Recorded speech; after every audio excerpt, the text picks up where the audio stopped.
我叫楚河，是待选的秀女。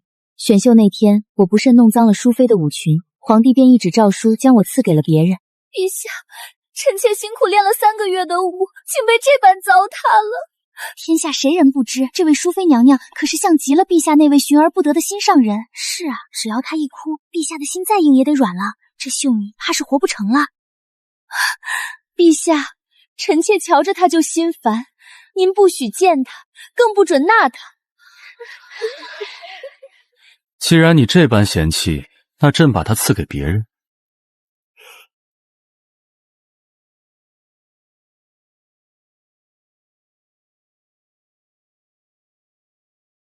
奉天承运，皇帝诏曰：兹有秀女楚河，秉性柔佳，朕感其端淑，特降恩旨，准其于宗室诸王中自选一人为正妃，择日选定，不得有误。钦此。臣女楚河领旨，叩谢陛下隆恩。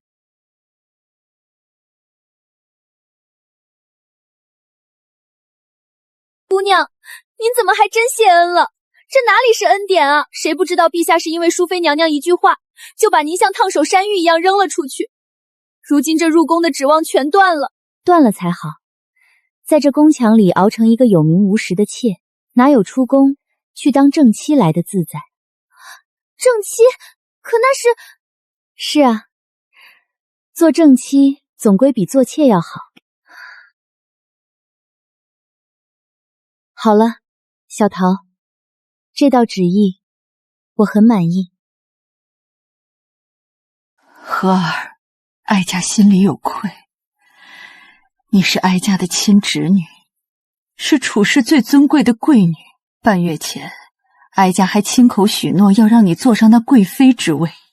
你自幼体弱，在那偏远的汴州药王谷一养就是13年，这满身的药味都是受过的苦。你父母觉得这些年委屈了你，才入宫求到哀家跟前，想为你谋这么个荣华前程。皇帝当初也是亲口点过头的，可谁能想到，他如今为了那个淑妃，竟半点旧情不顾，执意要将你送出宫去。姑母，那个淑妃就真的这么得宠吗？这宫里绝色佳人多如牛毛，寻常官宦人家的郎君尚且有通房妾室，可裴玲他爱重她，是在这深宫之中把她当作唯一的妻来疼。原来在陛下心里，她不是宠妃，而是妻。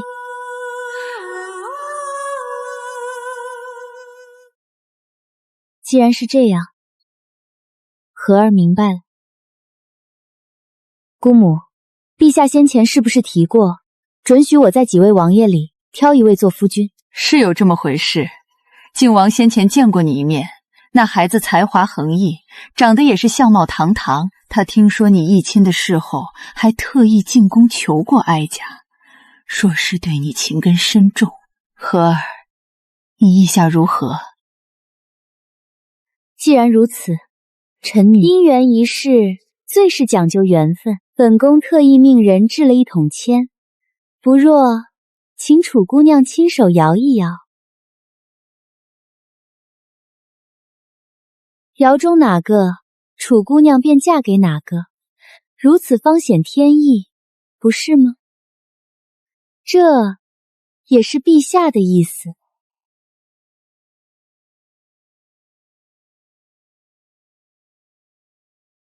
臣女遵旨。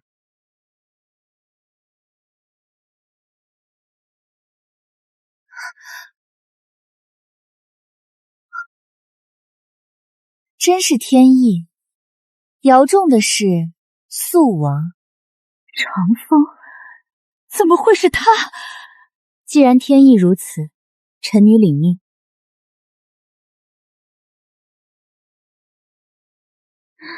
不进宫其实也挺好，那舞裙分明不是我故意弄脏的，可苏锦月正得圣宠，他说是，谁又敢说不是？若真入了宫，像这样的委屈，怕是要受一辈子。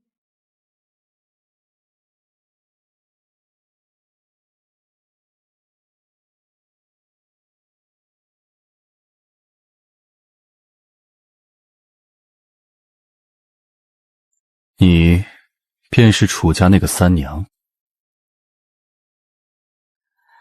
楚姑娘愣着作甚，还不快抬起头来回陛下的话？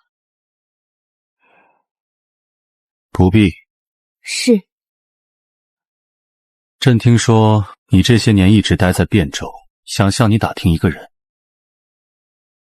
陛下今日第一次同我说话，我原以为您是要为了淑妃娘娘受损的五群问罪于我，或者陛下是想叮嘱臣女往后入了肃王府要安分守己。可我万万没料到，您大费周章停下欲念，竟然只是想打听一个人。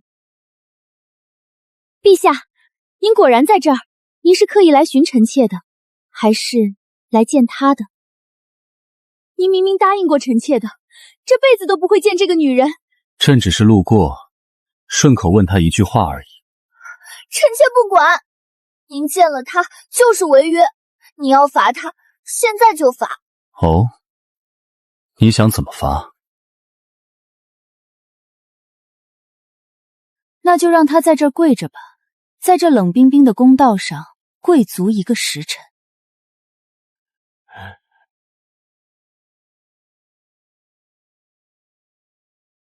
依你。起驾！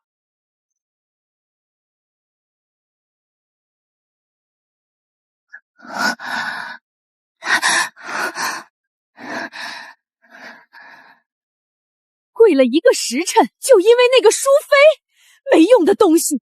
原想着你和淑妃眉眼间有几分相似，或许也会像陛下的心上人，借此攀个高枝。没成想，陛下竟然压根儿没看上你。你们的算盘打错了。选秀那日，裴林根本就没来得及见我，就被苏锦月那个淑妃哭得心软了。她只说我弄脏了她的裙子，裴林便连正眼都懒得看我一眼。母亲口口声声说像那个人，我倒想问问，那个人是谁？是陛下早年间在汴州遇到的一个姑娘，陛下对她用情至深，若她在，只怕今日这皇后之位也唾手可得。只可惜陛下为了保护那姑娘，怕有人对她不利，这么多年从不曾将她的画像示人。我们也是多方打听，才觉得你有几分胜算。这才是你们一定要让我入宫的真正缘故吧。在药王谷的13年，我一个人闻着药味长大，你们不闻不问。我就在想，怎么偏偏在这个时候突然要把我接回来享福？原来我只是你们做成淑妃替身的一颗棋子。皇上驾到！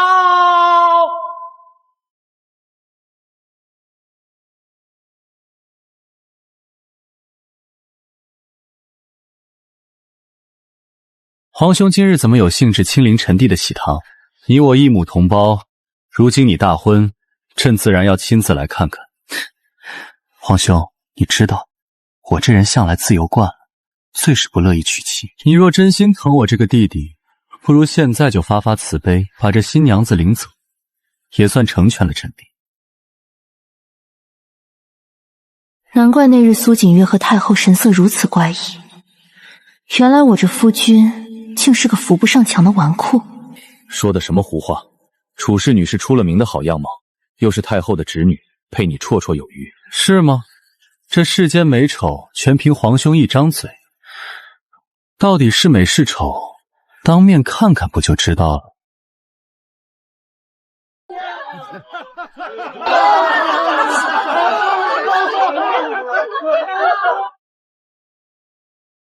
朕瞧你是醉得没规矩了，在喜堂上掀盖头，成何体统？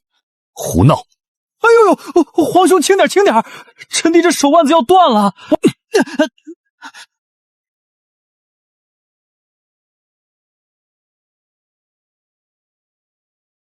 行行行，不看了，臣弟知错了。皇兄这手劲儿，真是想要了臣弟的命。哎呦，陛下教训的是，肃王爷这是喜不自胜。来呀，起灵轿，送王爷王妃入洞房。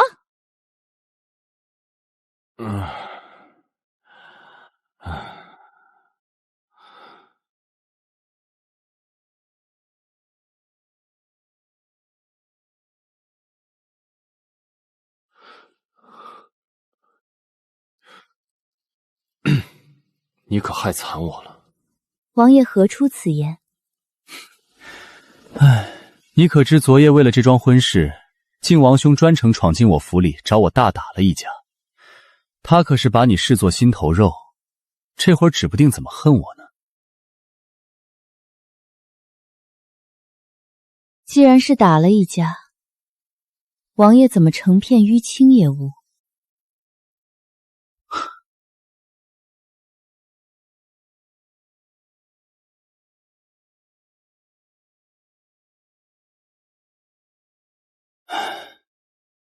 好了，盯着本王瞧作甚？不同你玩笑了。不过本王说真的，你这抽签的手气可真够差的。靖王兄是何等人物？那是京城出了名的端方君子，更难得的是对你情深意重。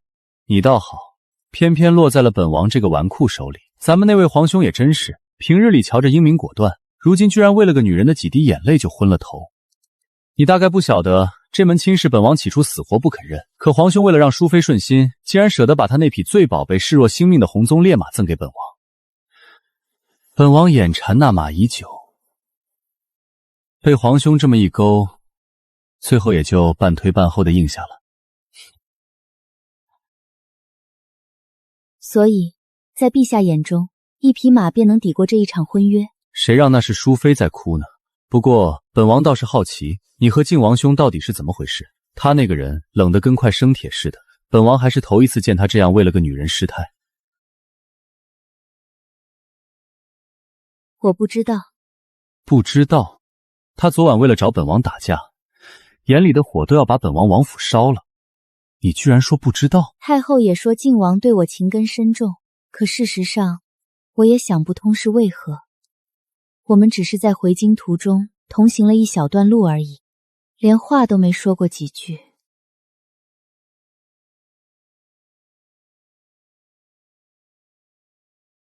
王爷，今夜要在地上睡。第一次见面，本王总不能就这么占你便宜。名声是皇兄给的，但这日子得咱们自己过，对吧？我从小在药王谷长大，谷主是个不爱说话的长辈。在那13年里，我每日见的最多的就是草药，听的最多的就是虫鸣。我原以为成了亲也是两个人相对无言，这还是头一回有人跟我说这么多话。那完了，本王可是个话油子，你以后有的受了。那今夜委屈你睡地上了，明日换我来睡地上吧。你睡地上，让皇兄知道不得活剐了我。再说了，本王可不是为了迁就你，我这人打小就有个怪癖，不爱睡那软绵绵的床，就爱睡地上，踏实。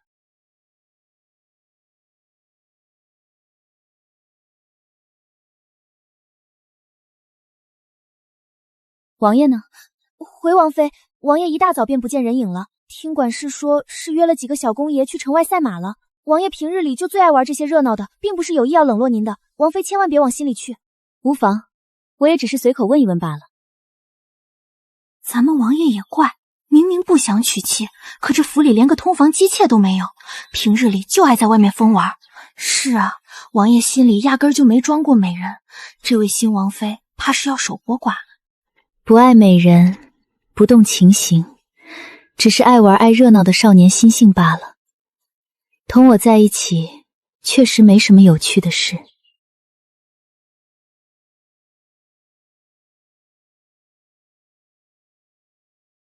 小姐，您都在这儿坐了一整日了，左手同右手下棋，当真不觉得闷吗？不过是消磨时间，无所谓闷不闷。快去给那畜生喂上好的金饲料！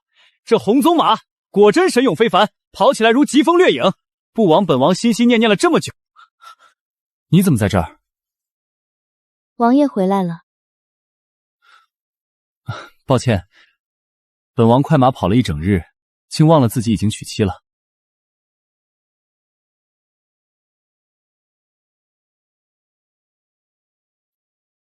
这棋一个人下多没劲，来，本王陪你搏一局。王爷请。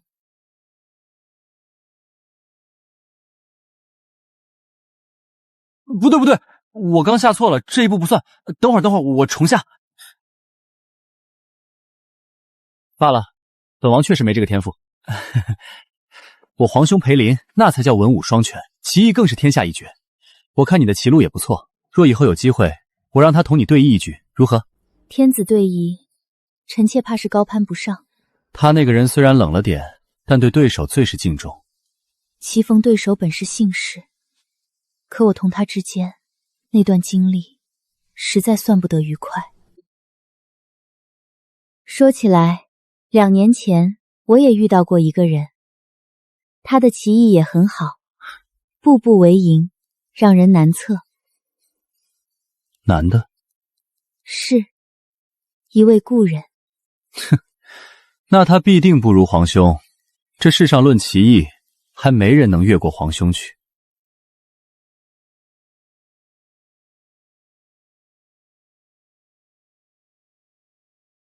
楚三娘，尝尝刚出炉的桂花糕，满京城就这一家最地道。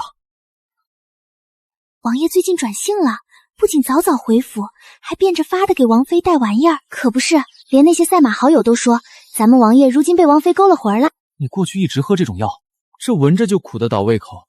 那些庸医是想要你的命吧？我以前喝的比这还要苦上100倍，那时候为了压住药性，不得不喝。这2年身子康健了，便不喝了。这些只是谷主特意为我配的温补药方。皇兄最疼我这个弟弟，只要我开口，一株药才算什么？等着，本王现在就去给你取来。啊！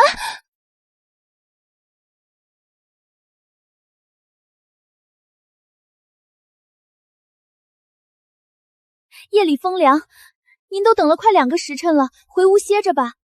王爷去的是皇宫，兴许被陛下留在那儿用膳了。再等片刻。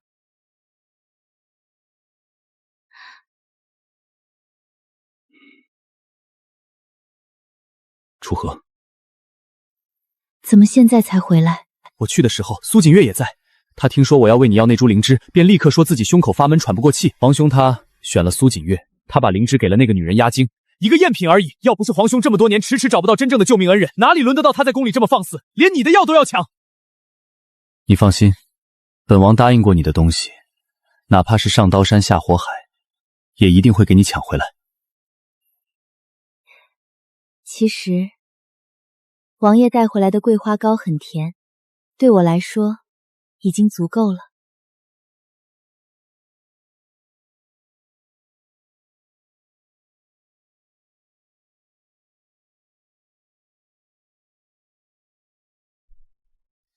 本王只是觉得头一回想要的东西没抢过别人，面子上挂不住，有点丢人罢了。王爷生辰快到了，他平日常用哪种花色的料子？王妃，咱们王爷是个随性人，要说金银玉器，他向来不怎么看在眼里，唯独对他那几匹马，那是爱如性命。投桃报李，总得送件能随身带着。哎呀，瞧我这记性，王爷先前带着的那个香囊，前些日子赛马时不知丢哪儿了。这2天我看他正为了这事儿念叨呢。王妃若是能亲手绣个新的，王爷定然欢喜。香囊，那便选这匹深竹色的缎子吧。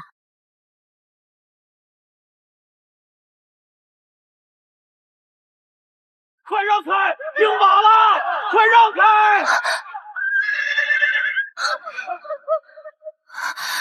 本想备份礼谢他，没想到反倒要给他添麻烦了。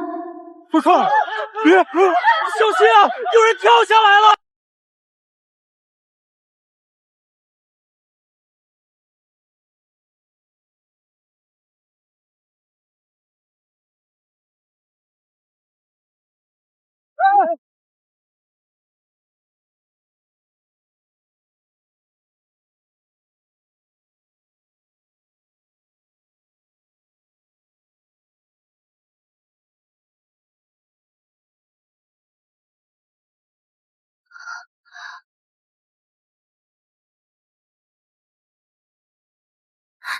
多谢公子相救，还请先行放开。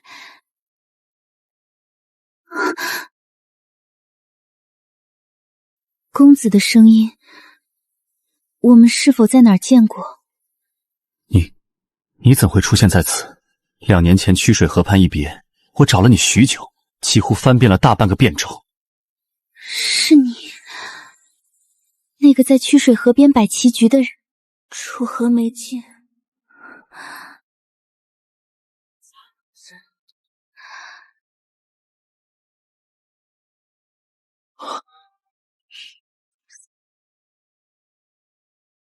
我想起来了，那日我丢了荷包，急需银钱回谷，才厚着脸皮跟公子下了一盘。那日你险胜半子，拿了银子头也不回的就走了，我连你的名姓家住何方都来不及问。不过是一盘棋，公子找我做什么？莫非是觉得那300两银子输的冤枉，想找我讨回去？那日一别，魂牵梦绕，我找你，不是为了棋，是为了你。公子慎言！我的料子！抱歉，是因为我才弄脏了这布料，我会赔你的，你要多少，我都赔你。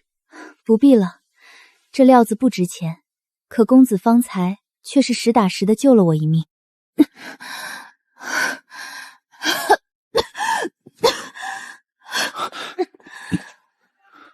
你身子还是这般不好。是了，2年前见你时，明明已经是4月天，你却还披着厚厚的大氅，面色也如今日这般差。不过好在我还有一株。今日多谢公子搭救，不过公子，我已经嫁人了。嫁人了？你居然嫁人了？是啊，我该回去了，还有人在家等我。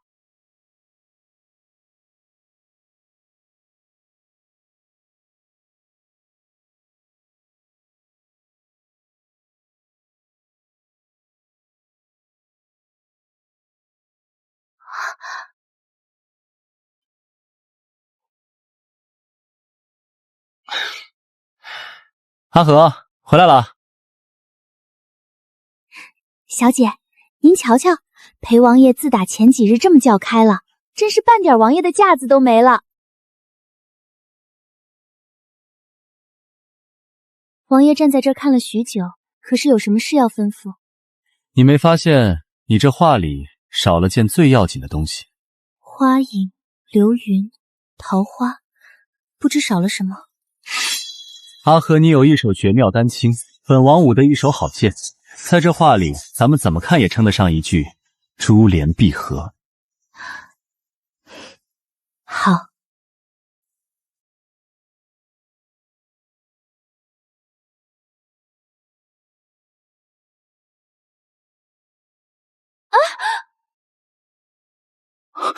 阿和，小心！王妃，您快劝劝吧！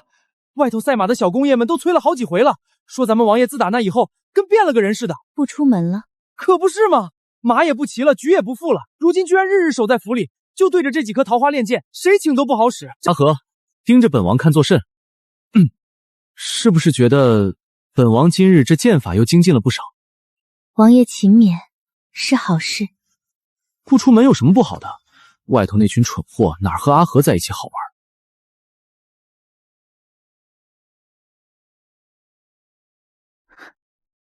禀王爷，陛下旨意，宣您即刻进宫一趟。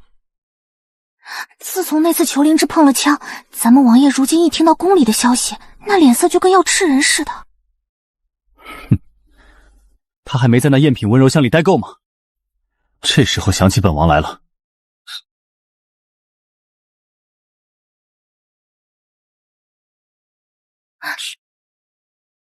阿和，本王去趟宫里，这便走了啊。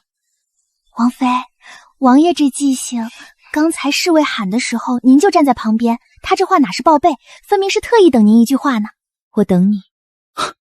得嘞，回见。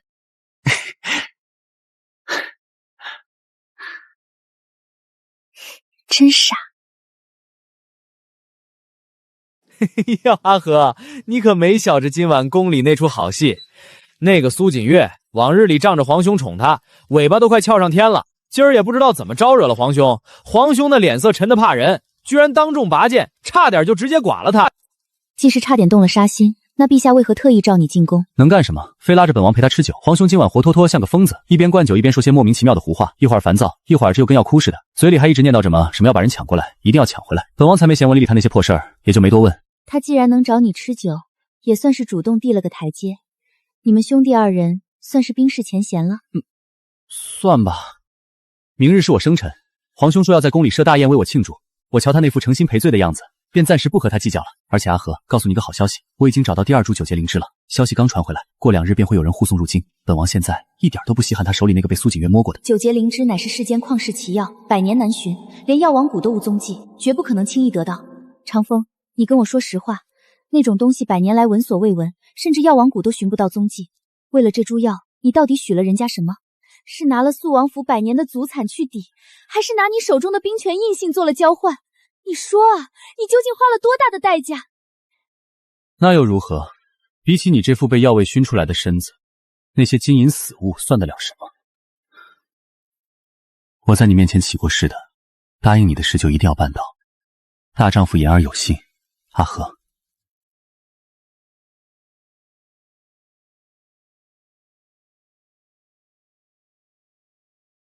小姐，这都丑时了，您为了这香囊熬了整宿，瞧这青竹，倒真像是王爷身上的那股子气势。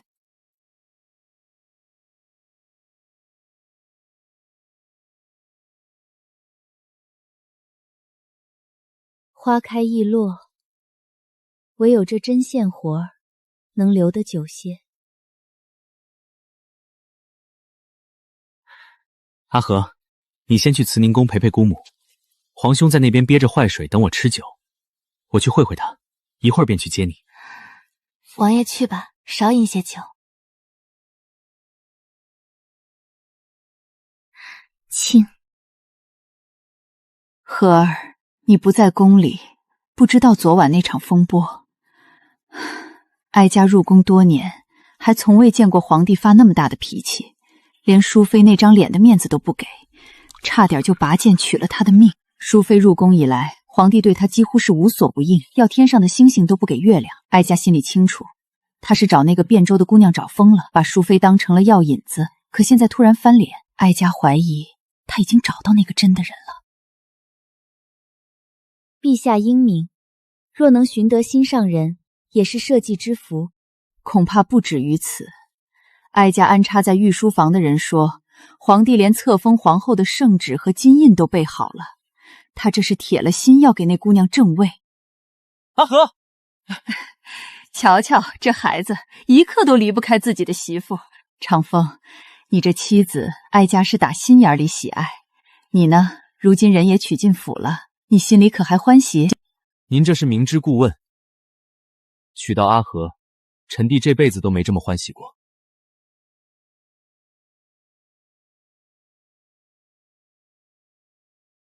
虽不值什么钱，但总归是亲手绣的，生辰快乐。阿和，这可是本王收过最好的礼。明年此时，我也要亲手为你绣个香囊，回赠给你。王爷还是多练练剑法，针线活怕是不适合你。哼，那可说不准。走，入席吃酒去。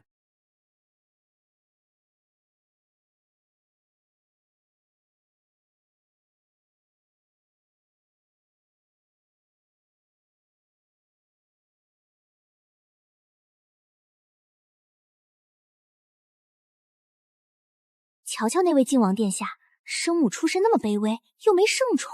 是啊，自小在这宫里就比别的皇子苦得多，性子冷得跟冰块似的，难怪这席位都设得这么偏。听说了吗？就在前几日，靖王竟然拒了那门显赫的婚事，可不是吗？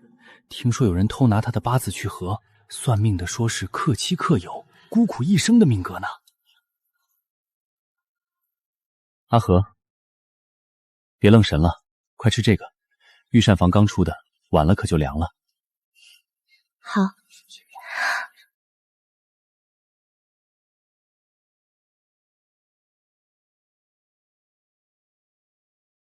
宣开宴。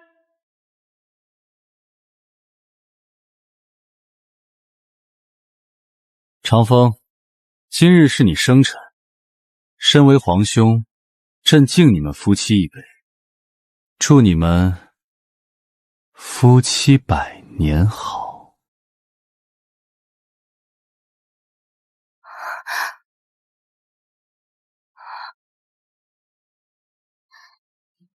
昨日在街上，阿和，你说什么？昨日救我的，竟是当今手握大权的王上裴林。百年好合。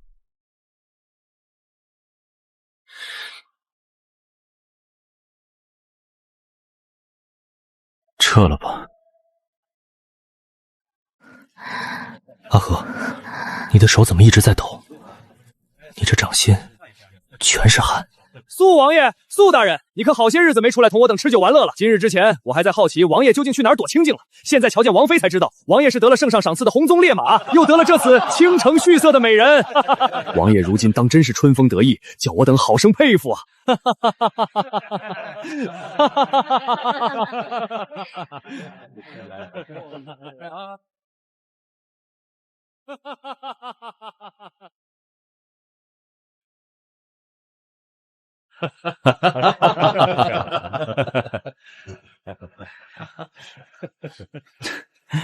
你不懂，这叫家有贤妻，自然不舍得在外逗留。改日吧，改日一定抽空同你们小聚，到时。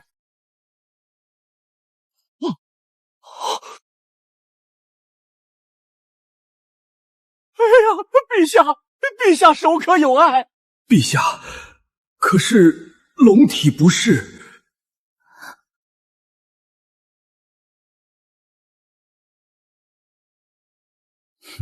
无碍，朕方才不过是想到那匹送给长风的红鬃烈马，那马性子刚烈，朕养了多年，如今想起来，竟觉得有些可惜了。阿和，你怎么脸色也不太好？怎么瞧着皇兄这话不像是说马，倒像是说人呢？有人春风得意，自然有人失了宝马，又失了心头好。他是高高在上的皇帝，坐拥四海，想要什么得不到。我已经嫁为人妇，是他亲手赐的婚，他就算再气闷，想来也断不会做出什么违背伦常的事。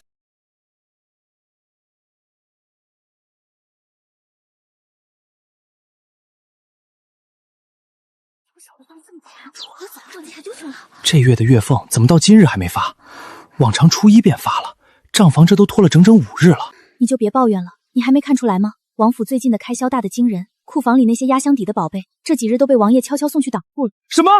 王爷那几家日进斗金的铺子呢？咱家这哥儿不是京城出了名的富得流油吗？你小声点儿。为了给王妃寻那株9节灵芝，王爷几乎把能动的家底都散尽了。那可是当世奇药，哪是用金子就能买着的？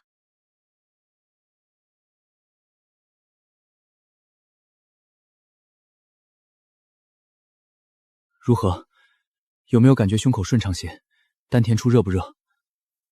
好些了吗？哪里有这么快？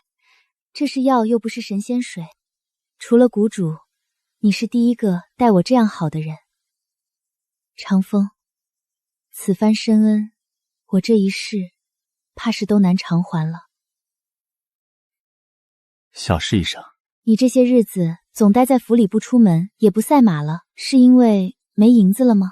想什么呢？本王就算再落魄，也不至于连顿酒钱都掏不出来。本王只是想，我若是出去了，这院子空落落的，我的小娘子又得坐在那儿自己跟自己对弈，多可怜啊！阿和，你快瞧瞧，这是姑母才命人快马加鞭从汴州运回来的，稀罕得很。你瞧这成色，同你以前在药王谷见过的像不像？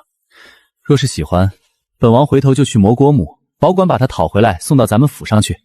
真的很漂亮，和药王谷后山那些生的一模一样。喜欢吗？朕亦可送你。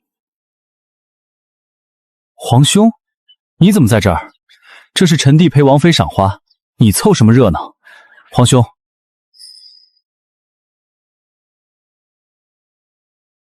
臣妇谢陛下厚爱，只是这花，臣妇若真的喜欢，我家王爷自会送给我的。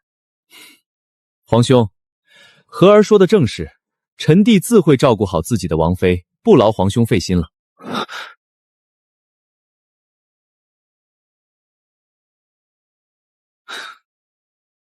这样，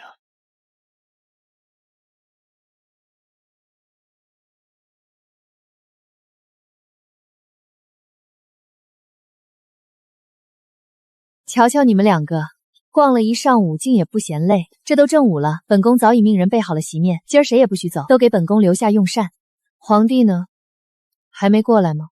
回殿下，陛下说是龙体不适，已经在西厢房歇下了，怕是不能陪殿下和王爷用膳了。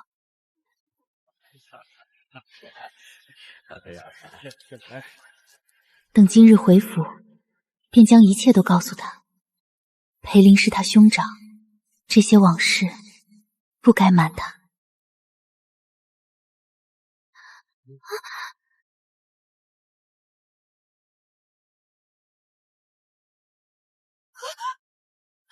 王妃饶命！奴婢该死，奴婢该死！阿和，烫着没有？无碍，瞧你急的，茶是温的，西厢房多的是崭新的衣裙。阿和，让他带你去换一身便是，莫要因为这点小事败了酒兴。风儿，你我姑侄也许久不曾这样说话了。女孩子家换衣服，你跟着凑什么热闹？你坐下，陪姑娘多喝几杯。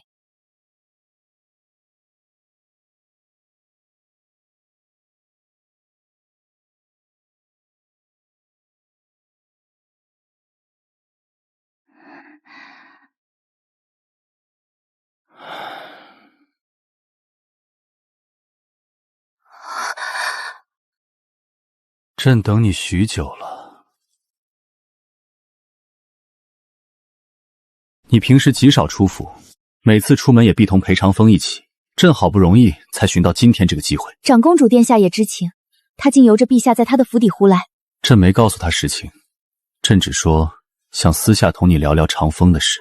长风成婚前在情爱上就是个愣头粗，姑母一心盼着你们夫妻恩爱，以为朕是想教你如何笼住他的心，他才答应帮忙支开他的。好一个笼住他的心！陛下这借口编的可真是冠冕堂皇。说吧，费这么大周折，陛下究竟想做什么？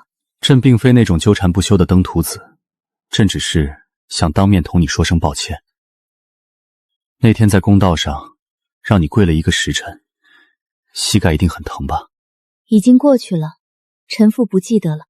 陛下想说的，如果是这些，臣妇已经听到了，可以离开了吗？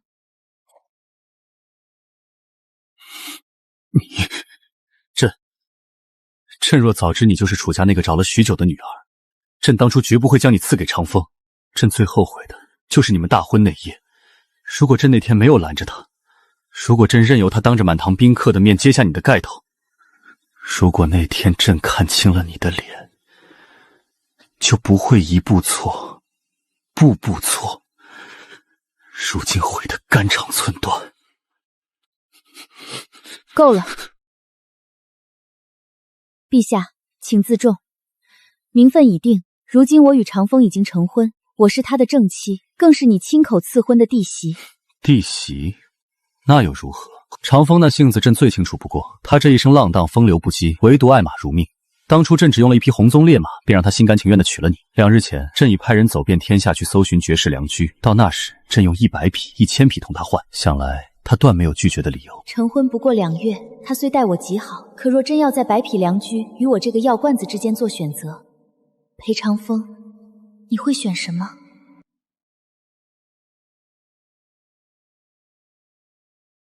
本王倒是不知，皇兄竟有这般大方的时候。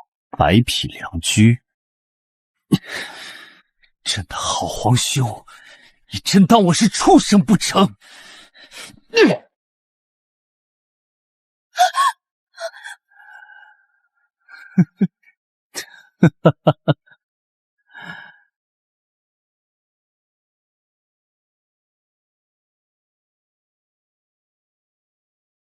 楚三娘，你先出去。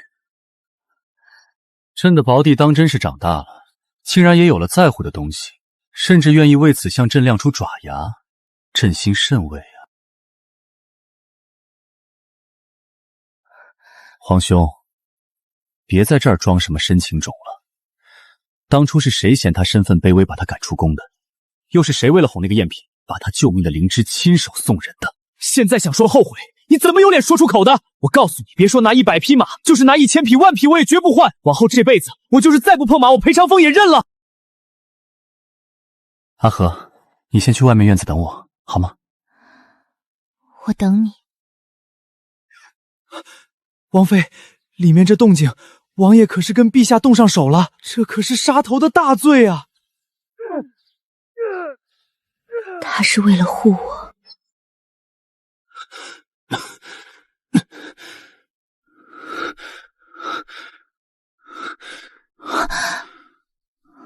走，我们回府。裴长风，朕刚才提的要求，你若真能办到，她才真正是你的妻。我知道。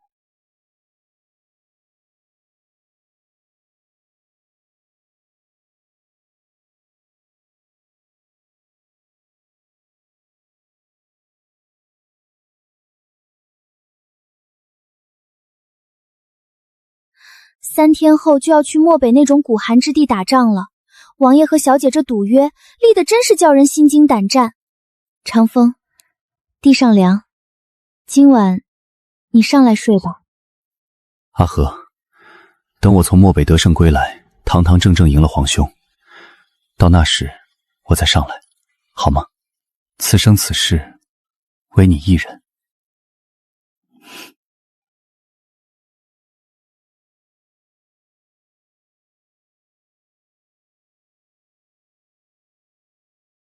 王爷，时辰到了，靖王殿下已请旨同行，此时正候着呢。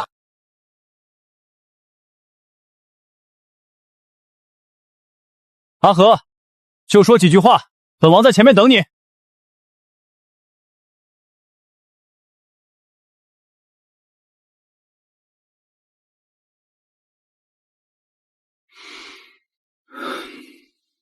楚姑娘，我现在还能这样叫你吗？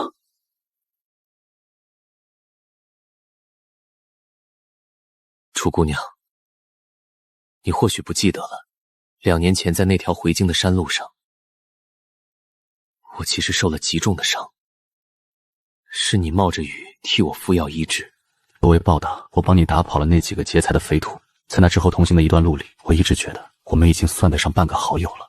所以当我听说陛下要把你赐给别人时，在那深宅大院里受了委屈，我怕你身子弱，所加非人，所以我才在那日殿上贸然向太后求娶。我那时想的简单，如果你真嫁给了我，我就为你种上一整片你喜欢的药田。我手里的金银不多，但我会给你买几个像样的铺子让你傍身，哪怕你不同我做夫妻也无妨。只要你愿意，咱们在那靖王府里搭伴过一生，我也心满意足了。王爷厚爱，楚河受之有愧。不过如今看到你与长风姻缘美满，他待你又是那般真心，我是真的为你高兴。昨日我去庙里求了2个平安符，其中一个已经给了长风，这一个原打算留给自己求个心安，但如今我想送给你，愿殿下在漠北岁岁平安。谢了。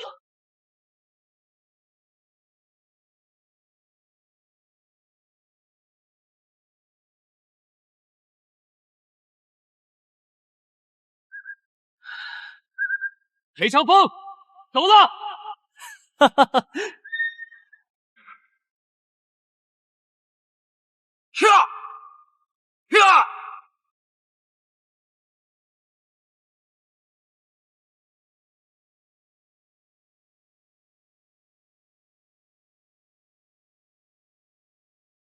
苏王妃，你母家的人又来了，此时就在宫门外候着，说是给您带了些汴州的家乡特产，想见您一面。不见，以后他们若再来，直接回了便是。你这孩子性子倒是绝，裴林非要把你接进宫来，让他亲眼看着才放心。长风那傻小子竟然也答应了。长风临走前同我说过，他想最后相信他的兄长一次，他怕他一走，苏王府没了主事人，我会受欺负。和儿，哀家这些日子瞧着皇帝的神神鬼鬼，这心里总算转过弯来了。他这些年一直疯了似的找那个汴州的姑娘，其实就是你，对不对？是。裴林这孩子自幼便性情偏执，一旦认准了什么，便是死局。可他忘了，这世上哪有什么后悔药可吃？你如今已经是素王妃了。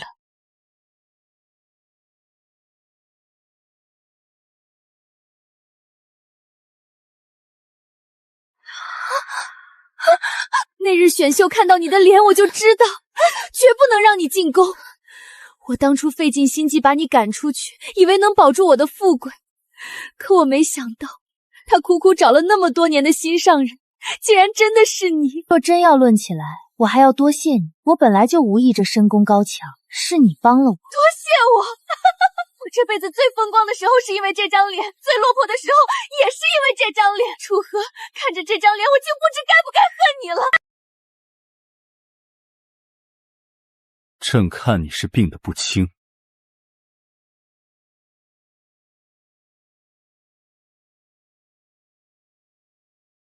还不快把淑妃带回兰亭宫，让她好好静养。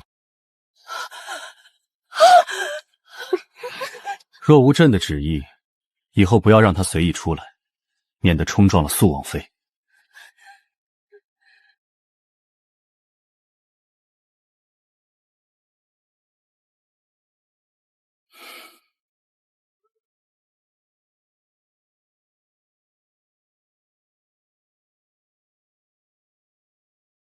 今日内务府新进了一批苏杭最顶尖的绸缎，还有几件西域供上来的珠翠，朕已经让他们直接送到慈宁宫了，你去看看。若是有喜欢的，朕把整个内库都给你。臣妇多谢陛下厚爱，只是这些身外之物不必了。漠北战事吃紧，你说裴长风他当真能赢吗？殿下，殿下！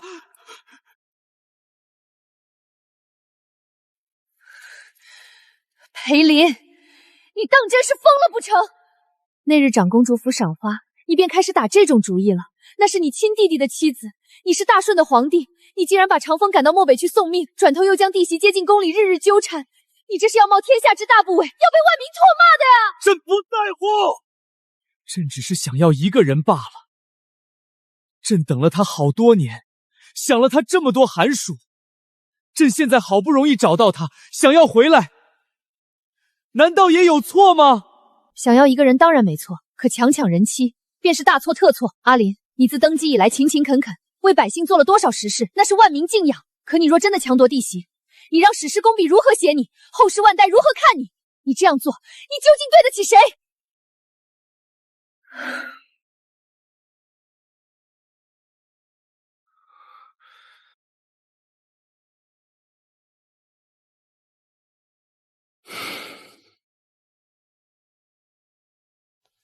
今日漠北传来了战报，长风在乱军中失踪了，生死不明。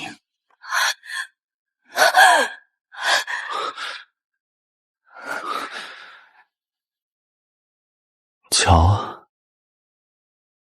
连你也觉得朕错了，是不是？不然呢？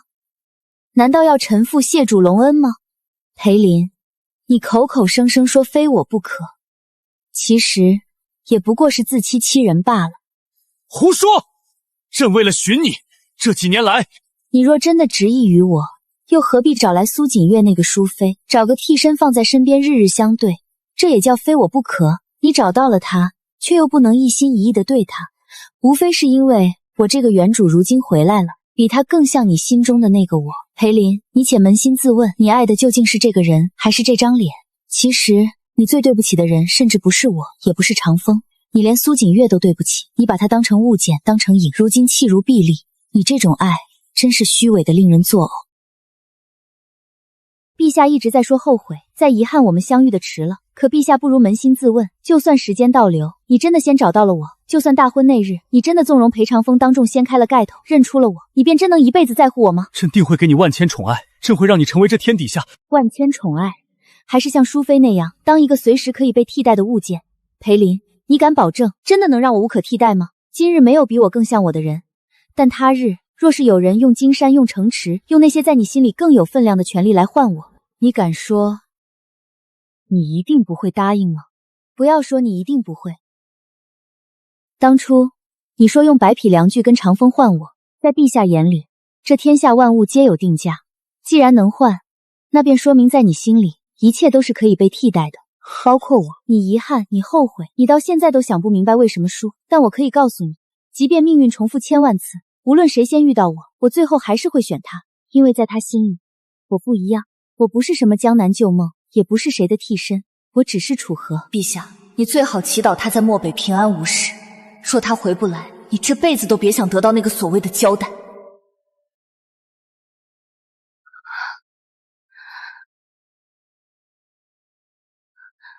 小姐，您都坐了2个时辰了，喝口汤歇歇吧。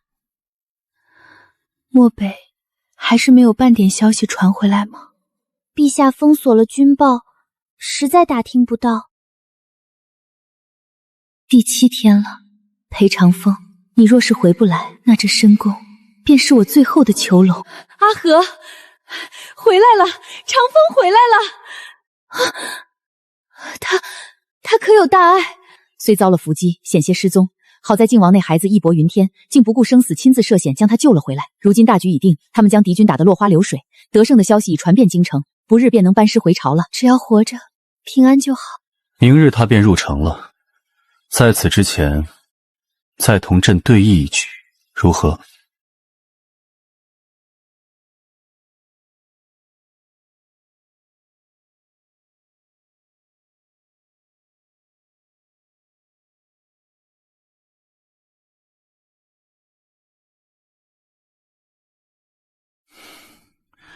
是你输了。是，臣父输了。如今你总算也赢了一次。2年前，朕在曲水河畔设局，与百人对棋，哪怕是当世名宿也难敌朕范好。偏偏只有你赢了。那时朕回过神来，想再同你说一句话，可你拿了银子，走得那么快，连头都没回一下。所以，陛下现在终于如愿以偿赢回来了，不是吗？可朕为何感受不到一丝快意？去歇歇吧，这一局朕赢了棋，却终究是输了个干净。好好睡一觉，明日你便能见到他了。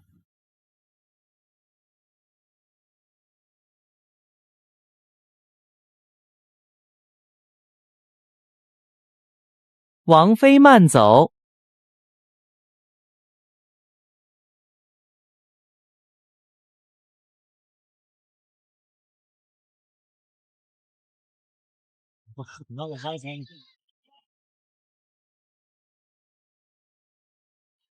回来了！你们快看，是苏王爷的旗号。听说王爷这次在漠北立了大功，连靖王殿下都对他赞不绝口。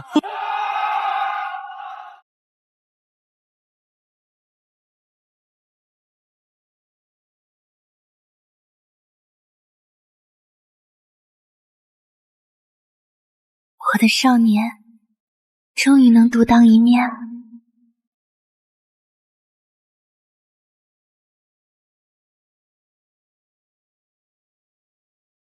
将军，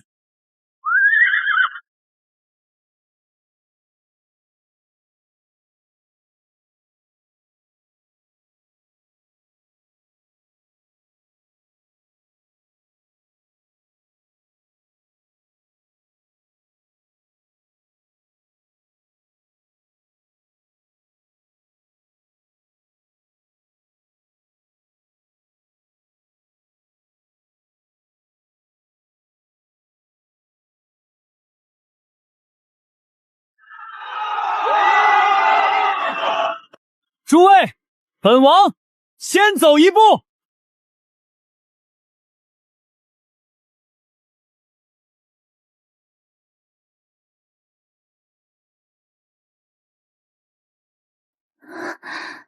裴长风，你瘦了。想你想的，在大漠里闭上眼就是你，能不瘦吗？阿和，怎么了？这是不是有人欺负你了？王妃，陛下今日又在王府门口守了一夜，太后那边的请柬也催了3回了。您心里苦，怎么不跟王爷提一个字？他在漠北拼命，这些糟心事绝不能让他分心。是不是裴林趁我不在又去堵你了？还是你爹娘那边的人？没人欺负，我就是太想你了。以后不走了，管他谁下旨，本王都不走了。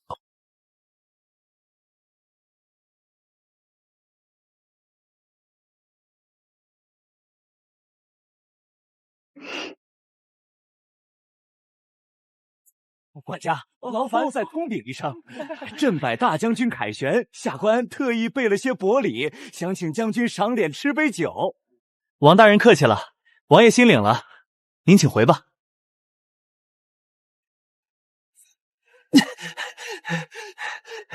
王爷，工部尚书家的公子还等在偏厅，让他等着，不见，谁也不见。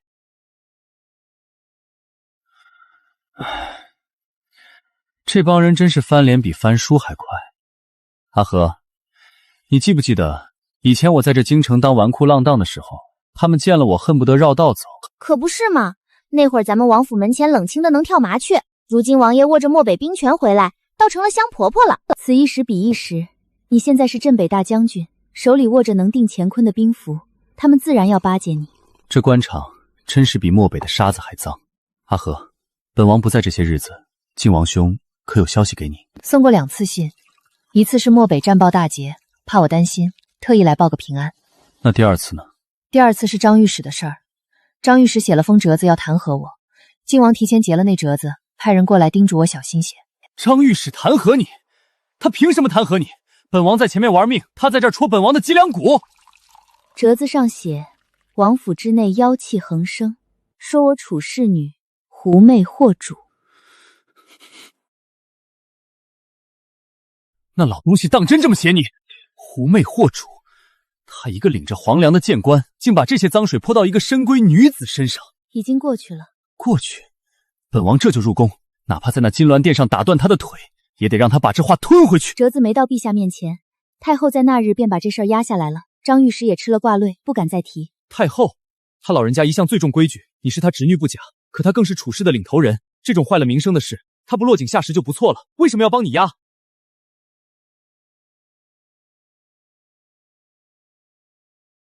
因为我威胁他了。你威胁太后？我对太后说，楚家若想借着我这层身份，踩着王爷的兵权往上爬，那我不介意把楚家这些年那些见不得光的烂账一件一件亲口说给陛下听。太后疼的是楚家的前程，比起一张弹劾的侄子，她更怕我真的跟楚家鱼死网破，所以她只能帮我。阿和，你怎么这么厉害？不厉害些，怎么当得稳这肃王妃？哼，说得对，我裴长风的王妃，自然是这天下第一厉害的女子。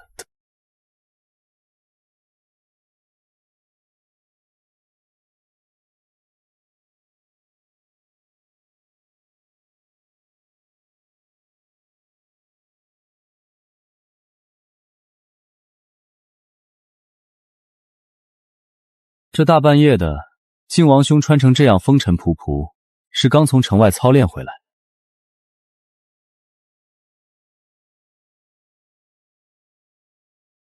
楚姑娘，这个给你。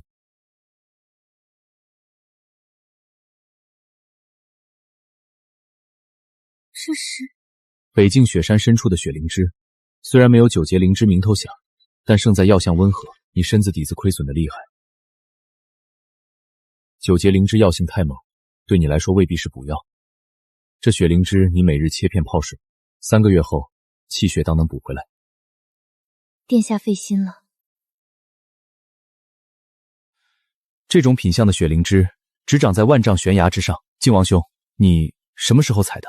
回出的路上正好经过那片雪山，就顺带绕了一段路。绕了一段路，从北涧回京，那片雪山少说也要多走3天的路程。多谢。不必谢我，我说过，楚姑娘救过我的命，这点东西算不了什么。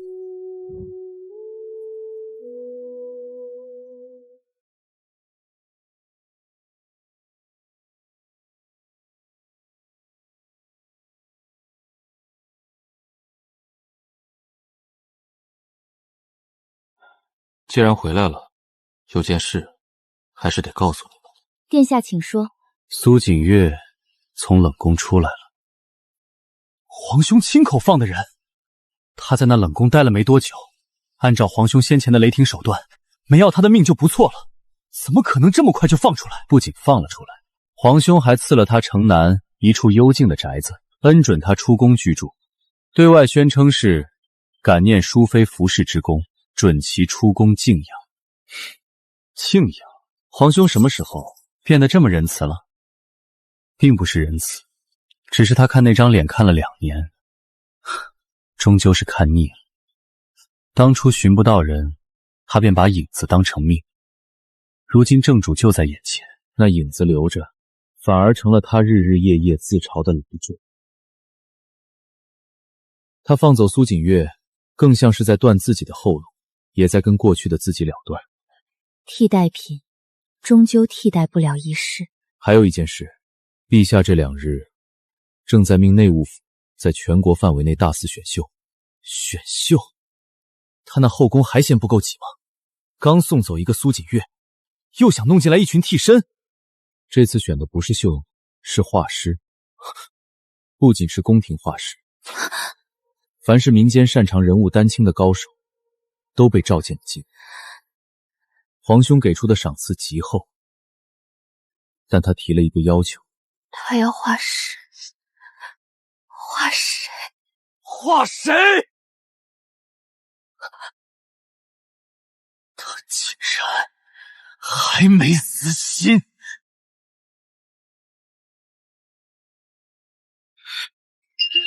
他疯了！裴林他简直是失心疯了！坐下，别自乱了阵脚。坐下？你让我怎么坐得下？他在宫里召集天下画师画阿和的画像，他想做什么？他这是要昭告天下，他堂堂一个帝王，日夜惦记着自己的亲弟媳吗？所以他才找画师，而不是直接选秀修女。他没有明说画中人是谁，但在那深宫朝堂混迹的人，谁还看不出端倪？你是说，你以为张御史之前那封弹劾阿和狐媚惑主的折子，真的只是楚家那几个人想往上爬吗？若没有上头的默许和暗示，他敢把这种脏水泼到皇亲国戚头上？靖王殿下，那幅画现在画成了吗？内务部已经换了3波画师，画了不下100稿，陛下都不满意。画师说陛下的要求极高，说是要眉目传神，不可失持之一分。可那些画师画来画去，陛下都说只有其而无其事，统统都说不像。那是自然，画师们连见都没见过我，仅凭陛下的口述，怎么可能画得神似？所以这件事暂时还没闹到不可收拾的地步，但陛下似乎并不打算收手。他到底想要什么？要一张纸，还是想抢一个人？阿和，你笑什么？既然他这么想画，那就让他画。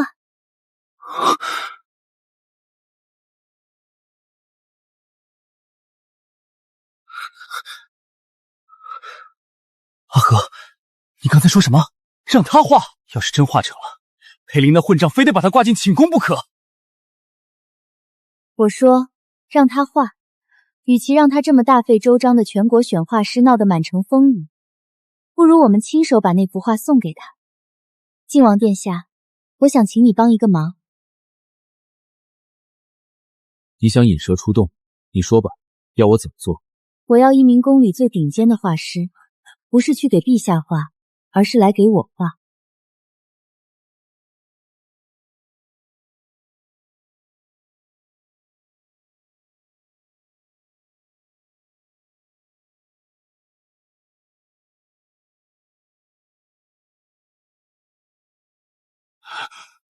老朽周某见过王妃殿下。王妃殿下，老朽斗胆问您一句话，您是否认识陛下？周先生何出此言？本宫是肃王妃，陛下乃本宫之兄长，何来认不认识之说？老朽前些日子奉旨画一个人，整整3天，画了不下100稿，可陛下看一眼便摔一笔，说是没画出那人的神韵。今日要画到王妃，老朽豁然开个人，不仅生得与王妃有7、8分相似，就连那眉眼间的清冷神态，简直是一模一样。天下之大，生得相似的人多了，苏景月不也生得极像陛下的一位故人吗？周先生，靖王殿下请你来，是为本宫画像留念的，你还是专心作画，莫要被宫里的那些繁杂心思误了笔法。老朽失言，老朽这就作画。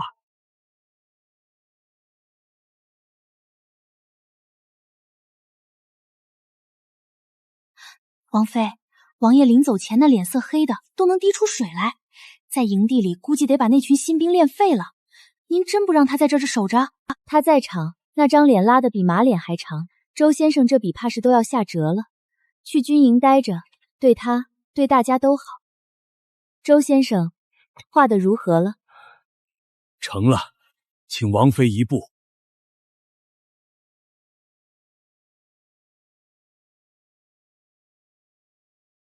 眉目传神，灵气逼人。周先生这刻，宫廷第一画手的名号，果然名不虚传。是王妃天姿国色，老朽不过是尽力临摹罢了。这幅画，本宫非常满意，所以想请周先生再帮本宫最后一个忙。王妃请讲，只要老朽办得。这幅画，请先生带回宫中，亲手呈给陛下。王妃，这万万不可！私传后妃画像给陛下，这是掉脑袋的大罪。老朽家中尚有老小的。你怕什么？你就说，你今日偶然得见肃王妃容貌，惊觉与陛下近日巡视的那位画中人十分相似，这才斗胆临摹了一幅呈上，以求陛下开恩。陛下若是一怒之下，陛下不会怒，他只会赏你。你放心，靖王殿下会在宫中为你周旋，只要这画进了御书房，本宫保你不仅无罪，还会名利双收。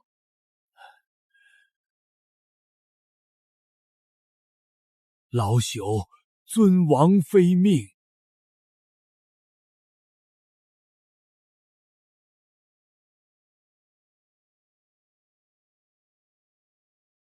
画的真像。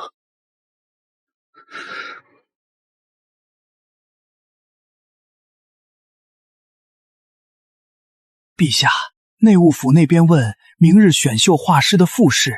停了，传朕旨意，从今往后不准再提画像选秀一事。那幅画终究是送到了他手里。和儿，你这一步走的实在太险了。险吗？姑母，我只是让他看清楚，他这些年心心念念要找的人到底长什么样。你不懂裴林，他那个性子，你越是不让他看，他便抓肝挠心的想看。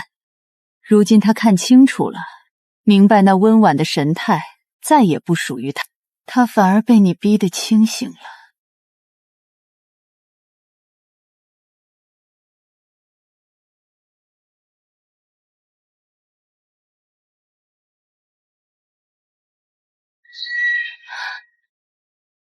起来。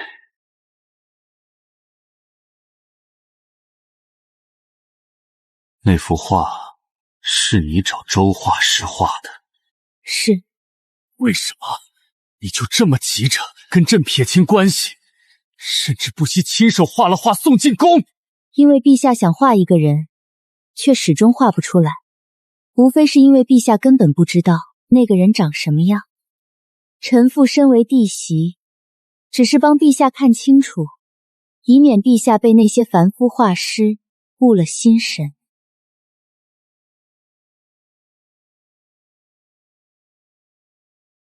朕看清楚了，画中那个人眉眼含笑，是朕从未见过的模样。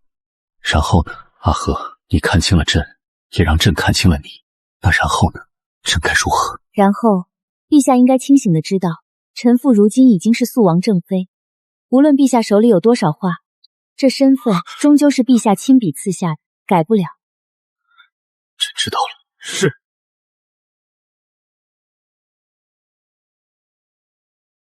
王妃，宫里出事了，城南那处宅子传回信儿，说是淑妃苏姑娘今儿一早投了卵。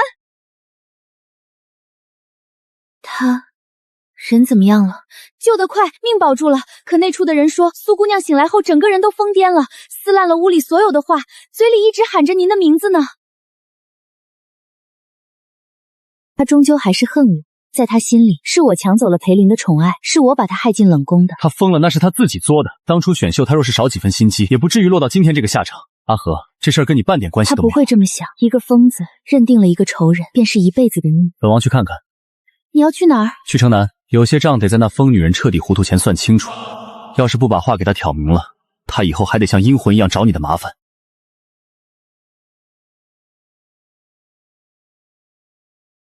王妃，王爷都去了1个多时辰了，城南那宅子邪乎得很，要不奴婢派人去迎迎？不必，裴长风那脾气谁也拦不住。怎么了？见到苏锦月了？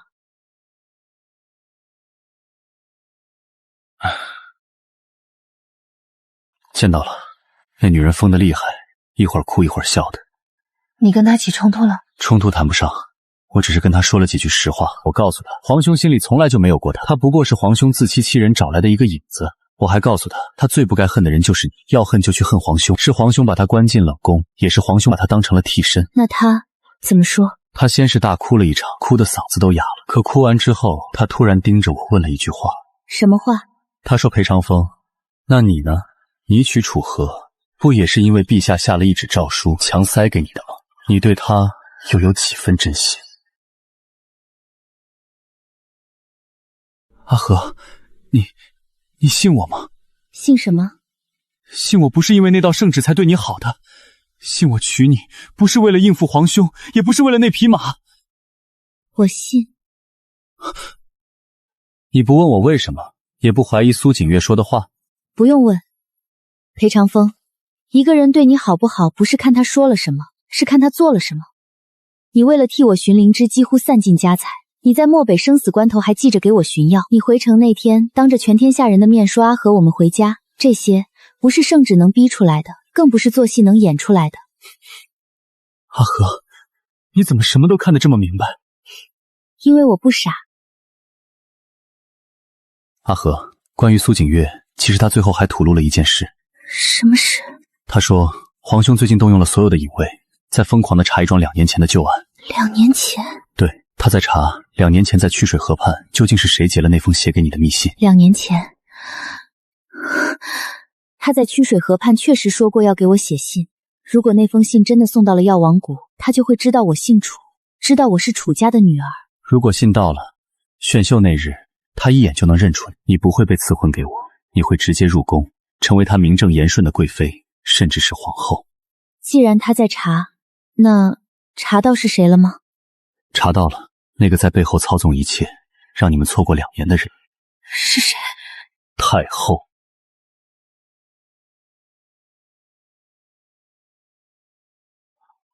太后，我的亲姑母。没错，他老人家可真是好手段。他早就认出你就是皇兄要找的人，却故意写下信件，让你在那药谷里多待2年。我明白了，他把我接回京，许我贵妃之位，要的从来不是裴林得偿所愿，他要的是楚家出一个能被他掌控的贵妃。对太后来说，一个被皇帝视若珍宝，甚至能影响国政的心上人太难控制，她宁愿要一个普通的，需要依附家族才能在后宫立足的楚氏贵女。所以她宁可让你以秀女的身份入宫受辱，也不愿让你以心上人的身份被皇兄迎进去。在她眼里，你只是好拿捏的棋子。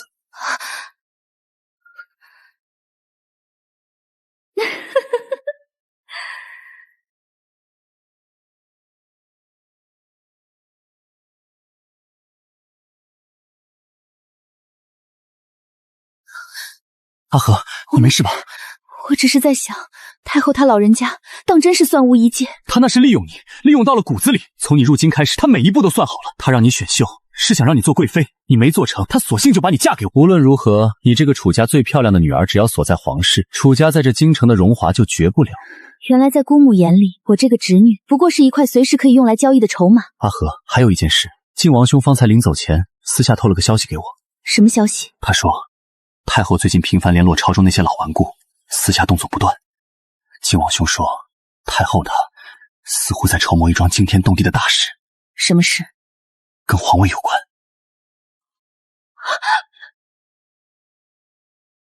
太后终究不是陛下的生母，当年的情分，怕是早在这些年的垂帘听政里耗尽。没错，皇兄生母走得早，太后不过是借着养母的名头扶她登基。如今皇兄兵权渐稳，越来越不听她的摆布。他这种性子怎么可能坐以待毙？长风，这件事必须立刻告诉陛下。你要帮他？他那样惦记你，甚至想把你从我身边抢走，你现在居然要帮他保住江山？我不是帮他，裴长风，我是在帮我们自己。你要做什么？你手里握着漠北的精兵，太后若真要动手夺位，为了稳住局势，她第一个要拿来祭旗的人，绝对就是你这个手握兵权的肃王。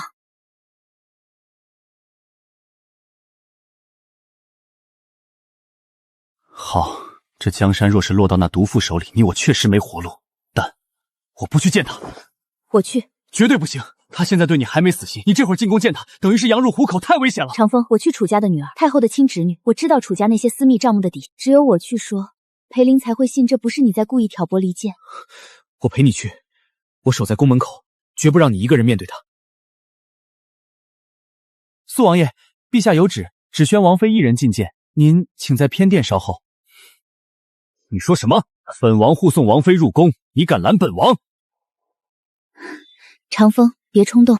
我在外面守着，一炷香时间你不出来，我就直接闯进去，哪怕是背个谋逆的罪名，我也带你回家。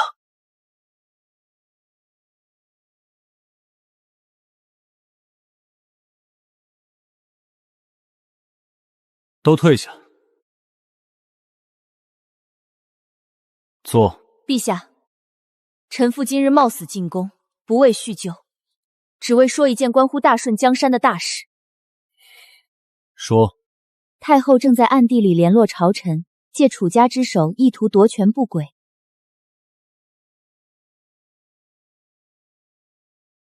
陛下若不信，尽可查楚家近期在京城的银两流向。你既然知道这些，就不怕出不了这御书房。臣妇既然敢来，便没想过安然离去。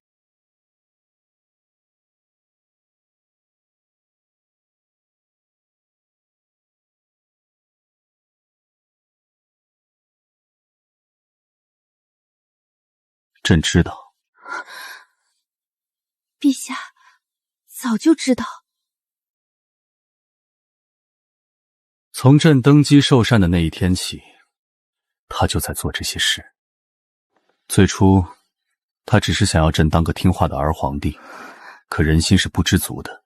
现在，他已经不满足于朕听话了。既然陛下洞若观火，那为何不先下手为强？只要现在拿办楚家，这一切都能……拿办？楚河，你还是太天真了。她是先帝亲封的太后，是整个楚氏的主母，更是朕名义上的养母。朕动她，便是动了大顺的朝堂基石。你以为朕当日为何一定要执意将长风支去北境那个苦寒之地？难道不是因为陛下想要拆散臣妇与王爷？朕虽对你存了执念，但朕还没糊涂到用国祚去赌。那是因为京城的变天就在眨眼之间。朕知道他要动手，朕不想让长风卷进这肮脏的漩涡。朕调他去北境，是为了让他远离这必死之局。朕让他手里握着兵权，是为了万一京城失守，他还有自保的本判。朕让他主持春猎，在军帐立威，全都是为了在那一天到来时他能活下去。原来你一直在护着他。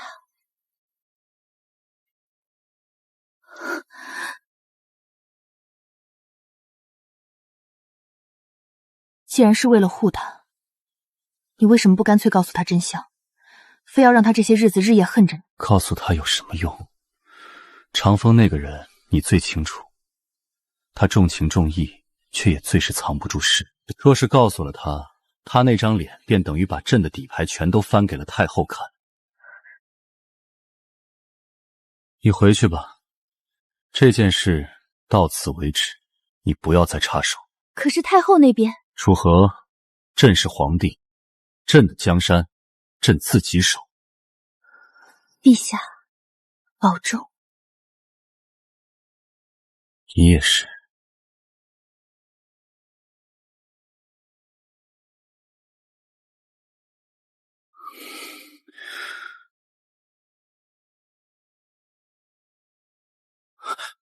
怎么样？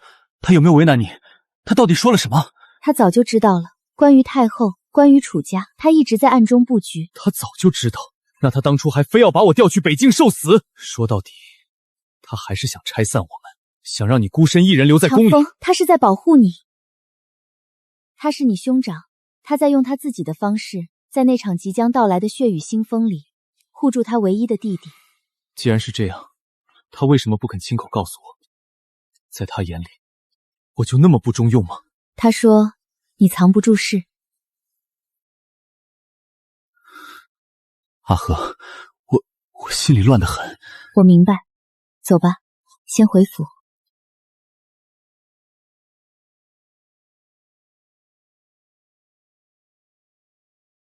怎么回事？怎么停下了？王爷，前面有人拦路，看身形像是……靖王兄，你这副打扮，怎么这个时辰等在这里？长风，楚姑娘，出大事了，太后要动手了，就在今晚。什么？他疯了不成？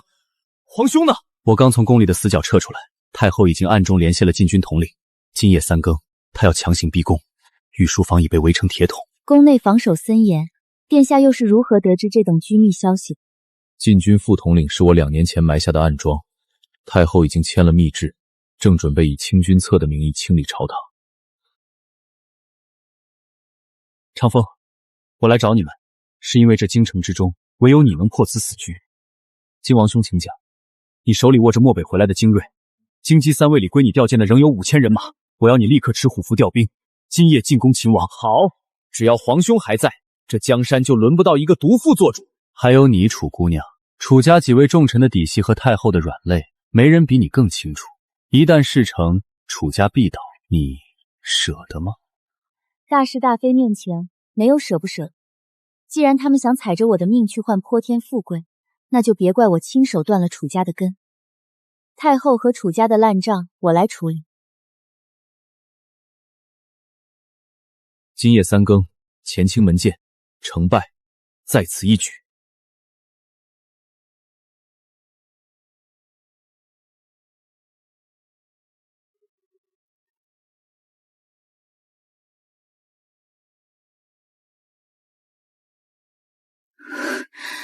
王妃，这都2更天了，您打从王爷走后就滴水未进，奴婢……裴长风带兵走了多久了？回王妃，快4个时辰了。这是我这辈子经历过的最漫长的一夜。啊！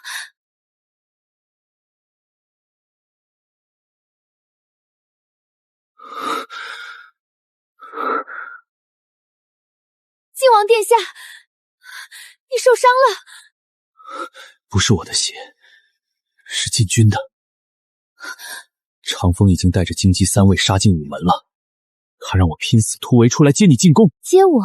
此时宫内已是修罗场，为何要我去？太后那个疯女人自知必败，临死反扑，抓了你爹娘，还要在金銮殿上当着文武百官的面逼你爹娘指证陛下，说陛下根本不是先帝亲生，而是当年调包的孽种。他这不是要逼宫，他是想彻底毁了裴离。一旦非亲生的流言坐实，即便裴长风救下驾，这皇位也保不住了，天下必乱。没错，到时候他扶持个傀儡登基，大顺就是他楚家的囊中之物。楚姑娘，只有你能拦住你爹娘。等我。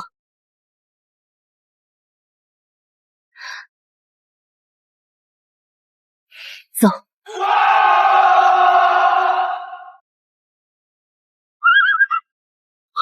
胡闹！谁让你把他带来的？阿和，听话，在这里等着，绝对不准进去。里面禁军已经杀疯了。我要进去，我爹娘在太后手里。太后那是拿他们当最后一张皮，你进去就是送死。裴长风，我爹娘再糊涂再不好，他们也是生我的亲爹娘，我不能眼睁睁看着他们死在乱刀之下。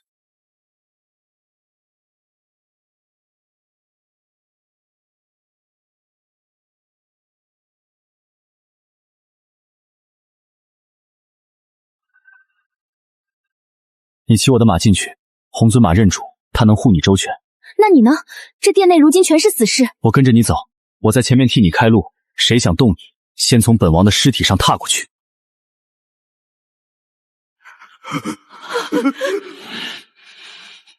皇帝，这大顺的江山是你父皇留下的，既然你坐不稳，哀家这个做母亲的少不得要替你管管。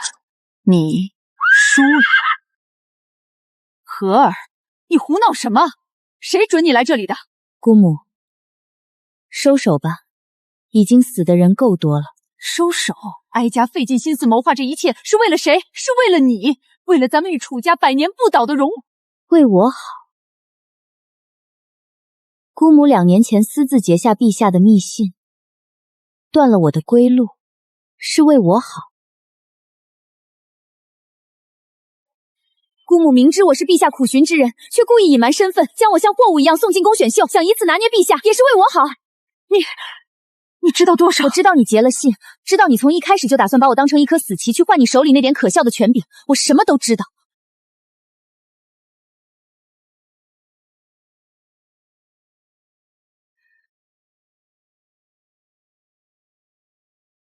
那又如何？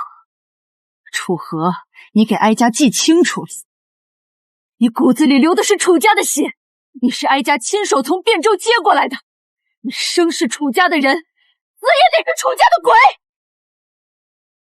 从姑母截下那封信的那一刻起，那点血缘亲情就已经断干净。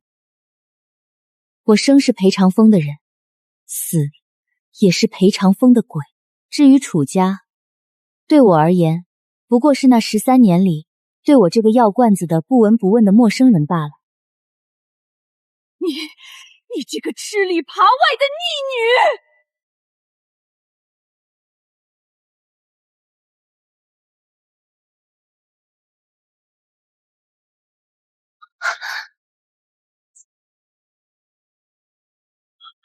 太后密谋逼宫，证据确凿，3军将士听令，凡执迷不悟者，格杀勿论，放下兵器，饶你们不死。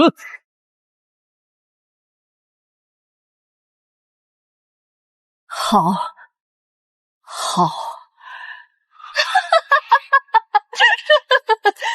好一个楚河，好一个肃王，好一个深藏不露的皇帝！这一局是哀家算路了，你们赢了。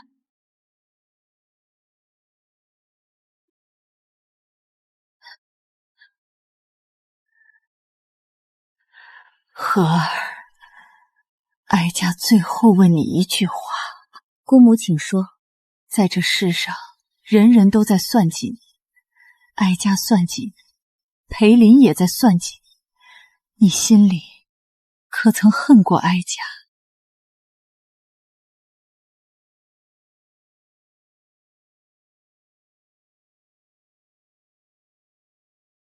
不恨，但不恨不代表我会原谅你。好一个不原谅！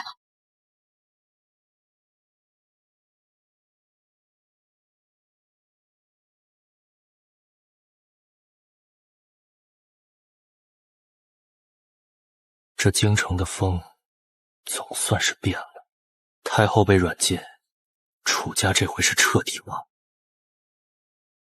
河儿，你见见娘吧。是爹娘猪油蒙了心，是爹娘对不起你。王妃殿下，求您在陛下跟前求个情吧，我们也是被太后逼的呀。王爷，这……阿和说了不见，就是不见。趁本王还没改主意想杀人，赶快滚！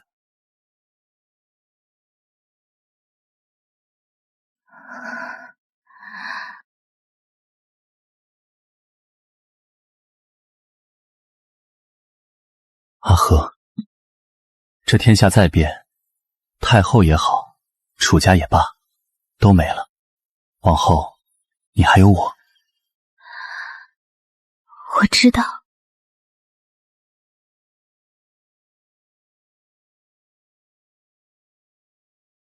打从太后的事平定，这宫里静了大半个月。陛下这一场大病，可真是把大家都吓得够呛。陛下病了1个月，今日总算出御书房走动了。他刚下的旨，封晋王兄为安北王，赐北境3城为封地，世袭罔地。北境3城，那可是边境要塞，陛下这是……皇兄这是想开了，不仅是放过了晋王，也是放过了他自己。长风，楚姑娘，我要走了。北境那个地方不比京城，苦寒得很，多带些厚实的衣裳，别硬扛。我又不是3岁小孩子，不必啰嗦。给你的药王谷的桃花，这是出征前我让人去汴州捎回来的，可惜路上耽搁，到京城时已经谢了。谷主托人传话，说药王谷院里的桃花开得正盛，问你们什么时候回去看看。靖王殿下，以后叫我名字就行了。我叫裴安，安宁的安。裴安，保重。